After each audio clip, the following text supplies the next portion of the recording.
Senator Harris, you have also been quite critical of Vice President Biden's policies on race, specifically on the issue of busing in the 1970s, having benefited from busing when you were a young child. Vice President Biden says that your current position on busing, you're opposed to federally mandated busing, that position is the same as his position. Is he right?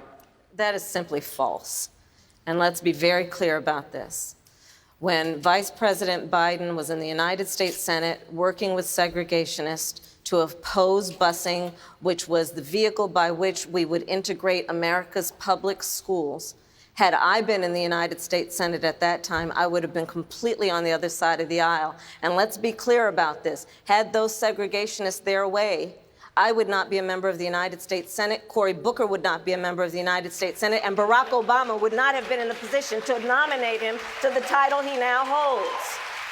And so on that issue, we could not be more apart, which is that the Vice President has still failed to acknowledge that it was wrong to take the position that he took at that time.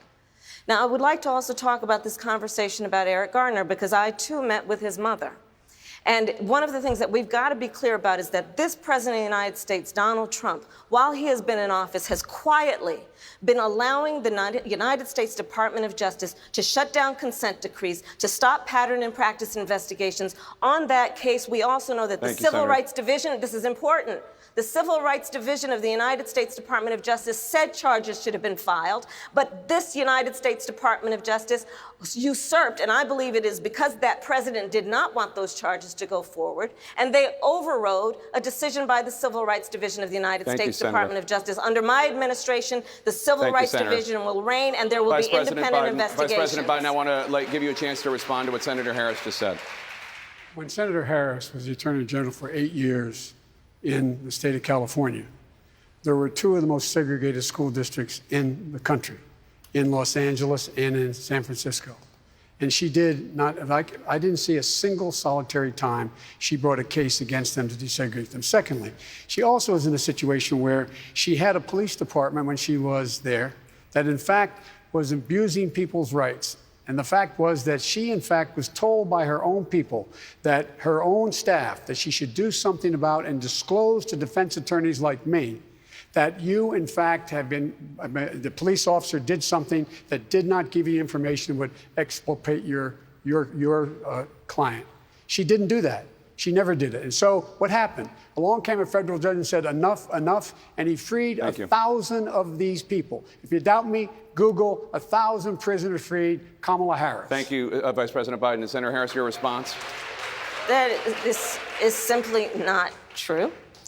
And as Attorney General of California, where I ran the second largest Department of Justice in the United States, second only to the United States Department of Justice, I am proud of the work we did, work that has received national recognition for what has been the important work of reforming a criminal justice system and cleaning up the consequences of the bills that you passed when you were in the United States Senate for decades. It was the work of creating one of the first in the nation initiatives around re-entering former offenders and getting them jobs and counseling. Thank you, Senator. I did the work as Attorney General of putting body cameras on special agents in the state of California, and I'm proud of that work. I want to bring in Congresswoman Gabbard. Congresswoman Gabbard, you took issue with Senator Harris confronting Vice President Biden at the last debate. You called it a, quote, false accusation that Joe Biden is a racist. What's your response? I want to bring the conversation back to the broken criminal justice system that is disproportionately negatively impacting black and brown people all across this country today. Now, Senator Harris says she's proud of her record as a prosecutor and that she'll be a prosecutor president, but I'm deeply concerned about this record. There are too many examples to cite, but she put over 1,500 people in jail for marijuana violations and then laughed about it when she was asked if she ever smoked marijuana. She blocked evidence. That would have freed an innocent man from death row until the courts forced her to do so. She kept people in prison beyond their sentences to use them as cheap labor for the state of California. And she fought to keep cash bail system in place that impacts poor people in the worst kind of way. Thank you, Congresswoman. Senator Harris, your response? As the elected Attorney General of California, I did the work of significantly reforming the criminal justice system of a state of 40 million people, which became a national model for the work that needs to be done. And I am proud of that work.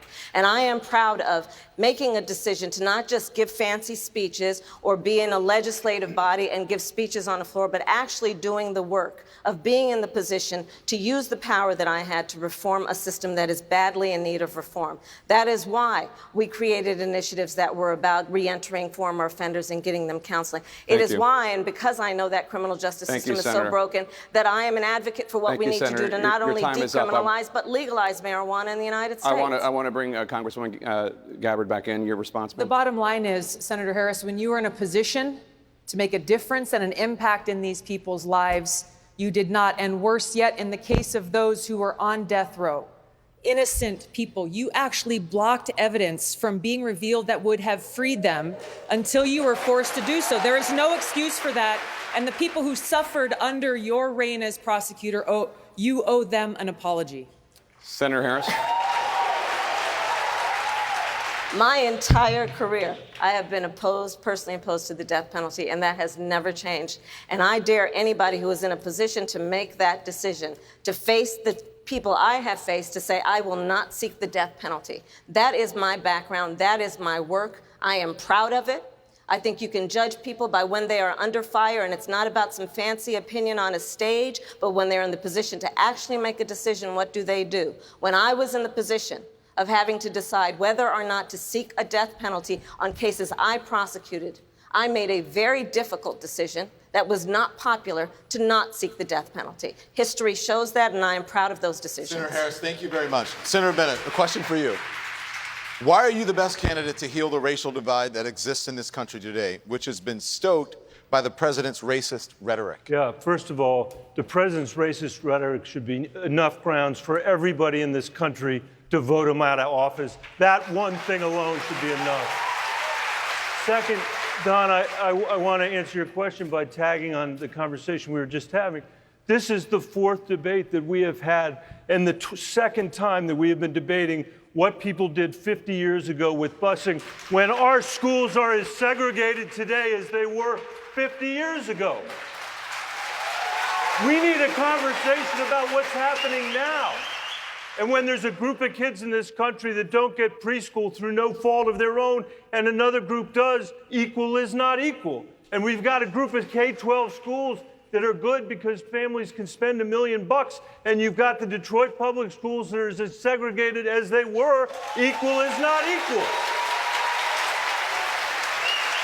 And let me tell you something else, Don.